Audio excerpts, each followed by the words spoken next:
education studies. So let's begin our conversation with Mr. Yao. So good evening. We're grateful that you could join us.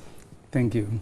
I know that for parents, this must come as good news. We're not in September yet, but if come September, my child is going to school and he or she doesn't need to pay anything at all, except for me paying the transportation for him or her to get to school. That should be good news, isn't it? Exactly.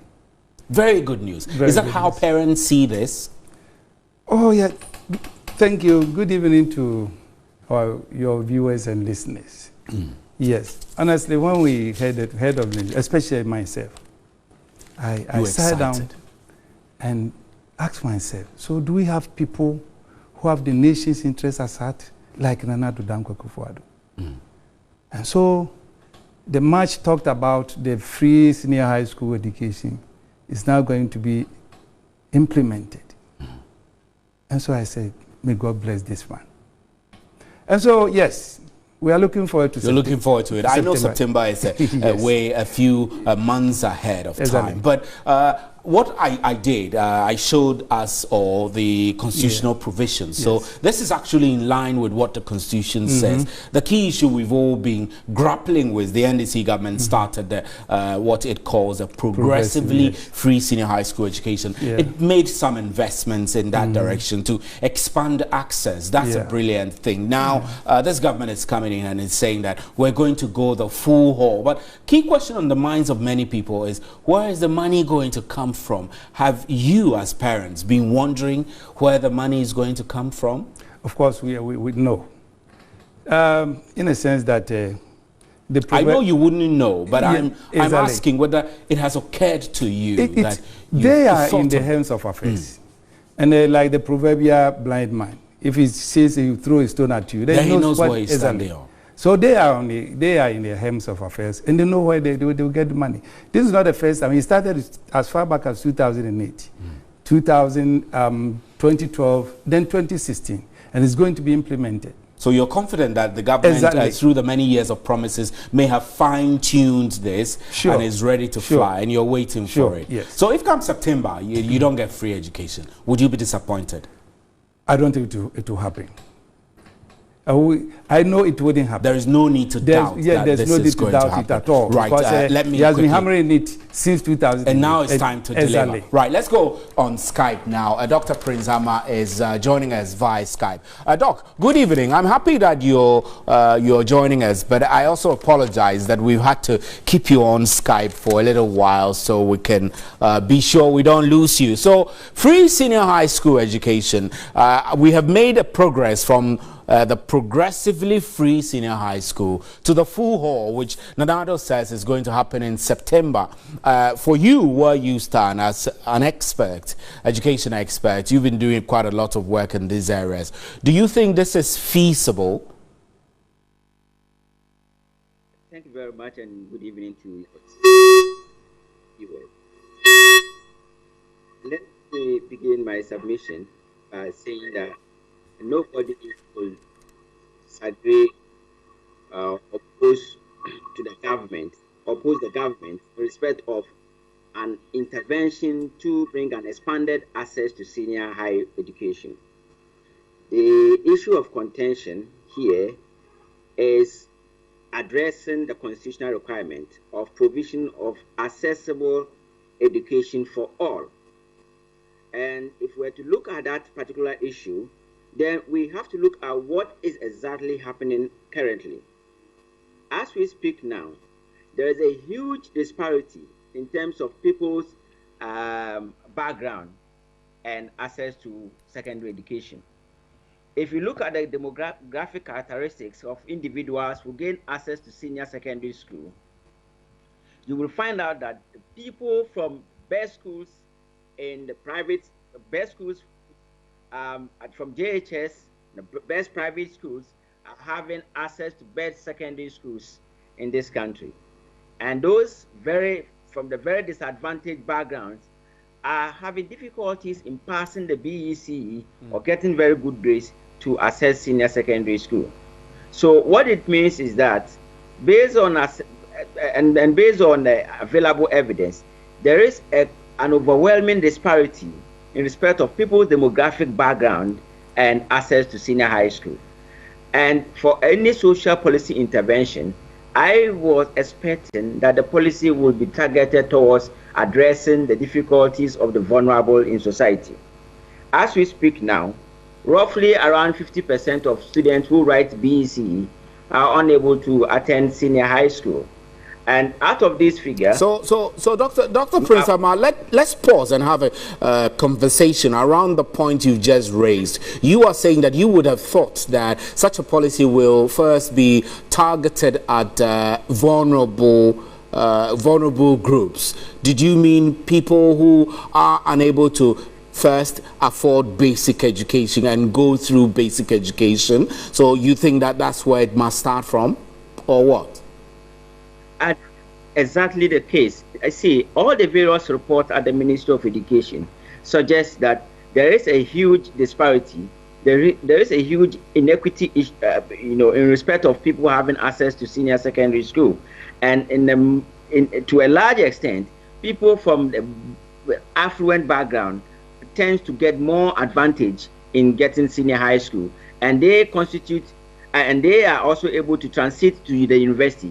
For example, as we speak now, roughly the top 20% of secondary schools in Ghana produce 46% of people who gain admission to the universities, just the 20%.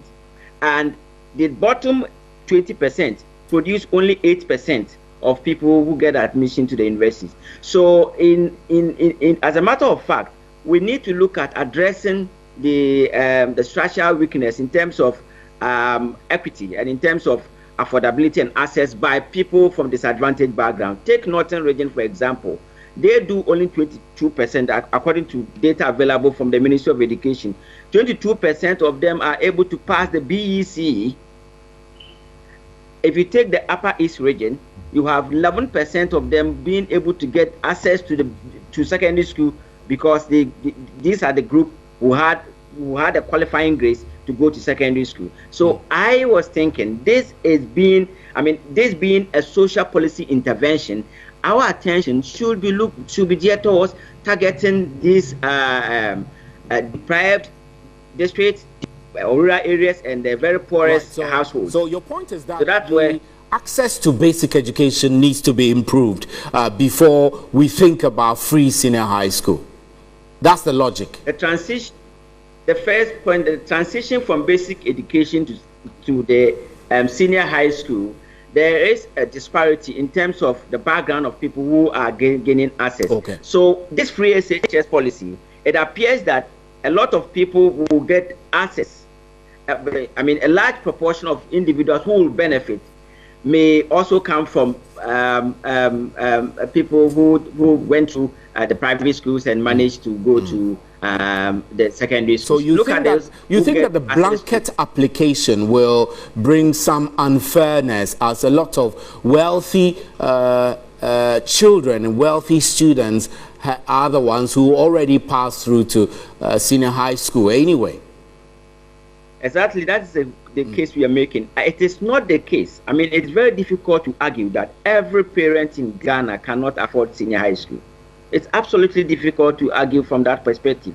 We know that the very brilliant students, people who have done very well, but the parents could not afford. So what we need to do when we have very scarce resource at this moment is the redistribution of our resources targeted at supporting the most disadvantaged people. And then as we move ahead, we can be able to then be looking at the larger picture. But just to add that, what the government intends to provide is a partial free senior high school. There are still a high proportion, roughly around 48% of the fee components that will still not be captured by the government's intervention. Right. Now, let's look at the NDC. The past NDC administration started what it called the progressive free education, and it absorbed part of the cost, the fee paying up to about 12 million cedis towards the implementing the policy, which gave free some form of waiver to 313,301 day students. In your view, did this achieve any aim at all? Well, I mean, if you look at that particular policy, it will just absorbed just 54 Ghana cedi of the money that were expected by these students. The one this government is providing is much more on a very higher side, you know, as far as these students are concerned. That's right. The government figures suggest that the day students, for example, will be doing around their cost. It's the borders that have quite a sizable amount of money to pay. But in that policy, it was also blanket, and well, there's a certain argument that people who go to the days who are day students are likely to come from some disadvantaged background because probably parents cannot afford to pay for boarding facilities. So to that extent, it might look as if that providing more support for day students, and then, for example, technical vocational education students might be in a more proactive approach to bridging the disparity in access to good quality education. Right, Dr. Prince Zama, we're grateful for your time. Prince Zama is with the Institute for Education Studies, and he joined us on Skype. Now, we also sought views from the public on the free SHS, which President Akufo-Addo says will start next academic year from September 2017. People have been complaining about fees facing. So if I had grace, the government has come out today that it's going to be a free session. It's a good idea, provided they put everything in the right way before. There won't be any misunderstanding somewhere. So I hope it is, to me, it's good. There's much pressure on parents, electricity bill, utility bill. So I feel for now it's okay if the government support parents in that direction. Many children look at the road size. Those selling pure water, plantain chips, and so on and so forth. Talking about how this will free parents, and moving on, we all want to see some relief as we see our children through senior high school and help them become the adults responsible with great careers that we aspire of them. So this announcement has been made. The previous government started something. As a parent, the way forward, what do you think the way forward should be? Thank you very much. The previous government started something, what we call the progressively free education. It means they were in the first year. They didn't get to the 5th year where the speed could have, and then they are gone. But let me shift a little bit. Parents are the major stakeholders in this. Yes. I remember when I was here the other time, I told the host that the child is being surrounded by 3 pillars: me, the government, the teacher, and the parent. But parents have been relegated to the background. You'll be surprised to learn that last year, when the former president was inaugurating the community high schools, he failed to even mention the parents. He commended NAT, leaving the parents. Now, His Excellency Nana Akufo-Addo, he has already said that he's a human being and he can make genuine mistakes. He also made a mistake by not even mentioning the parents. You understand? And, I started getting telephone calls from parents this morning. We are the major stakeholders, and it is our children that are being, that the government is trying to assist. So, and whether it is, the report, whether it is good or bad, we definitely bear the brunt.